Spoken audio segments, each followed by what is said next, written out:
Corona virus ಹರಡುವುದನ್ನು ತಡೆಗಟ್ಟುವ ನಿಟ್ಟಿನಲ್ಲಿ ಸಾರ್ವಜನಿಕರು ಸಾರ್ವಜನಿಕ ಸ್ಥಳಗಳಲ್ಲಿ ಮತ್ತು ಕೆಲಸ ನಿರ್ವಹಿಸುವ ಸ್ಥಳಗಳಲ್ಲಿ ಮುಂಜಾಗ್ರತಾ ಕ್ರಮಗಳನ್ನು ಪಾಲಿಸಬೇಕು.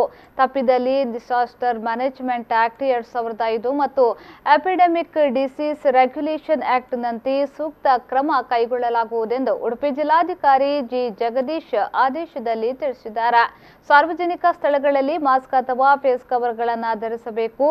ಸಾರ್ವಜನಿಕ ಸ್ಥಳಗಳಲ್ಲಿ ಕೆಲಸ ನಿರ್ವಹಿಸುವ ಸ್ಥಳಗಳಲ್ಲಿ ಅಂಗಡಿಗಳಲ್ಲಿ ಖರೀದಿ ಮಾಡುವ ಸಮಯದಲ್ಲಿ ಮತ್ತು ವಾಹನಗಳಲ್ಲಿ ಸಂಚರಿಸುವ ಸಂದರ್ಭ 1 ಮೀಟರ್ನಷ್ಟು ಸುರಕ್ಷತೆಯ ಅಂತರವನ್ನು ಪಾಲಿಸಬೇಕು. ಈ ನಿಯಮ ಪಾಲಿಸಿದವರ ವಿರುದ್ಧ ದಂಡ ವಿಧಿಸಲು ಪೊಲೀಸ್ ಉಪನಿರೀಕ್ಷಕರು ಮತ್ತು ಮೇಲ್ಪಟ್ಟ ಪೊಲೀಸ್ ಅಧಿಕಾರಿಗಳು, ನಗರಸಭೆ ಪೌರಾಯುಕ್ತರು, ಆರೋಗ್ಯ ನಿರೀಕ್ಷಕರು, ಕುಂದಾಪುರ ಉಪವಿಭಾಗಾಧಿಕಾರಿಗಳು, ತಹಶೀಲ್ದಾರರು, ಪುರಸಭೆ ಮತ್ತು ಪಟ್ಟಣ ಪಂಚಾಯತ್ನ ಮುಖ್ಯಾಧಿಕಾರಿಗಳು ಹಾಗೂ ಆರೋಗ್ಯ ನಿರೀಕ್ಷಕರು, ಪಂಚಾಯತ್ ಅಭಿವೃದ್ಧಿ ಅಧಿಕಾರಿಗಳಿಗೆ ಅಧಿಕಾರವನ್ನ ನೀಡಲಾಗಿದೆ. ಈ ನಿಯಮ ಪಾಲಿಸದಿದ್ದರೆ ₹100 ದಂಡ ವಿಧಿಸಲು ಅವಕಾಶವನ್ನ ಕಲ್ಪಿಸಲಾಗಿದೆ ಎಂದು ಜಿಲ್ಲಾಧಿಕಾರಿ ತಿಳಿಸಿದ್ದಾರೆ.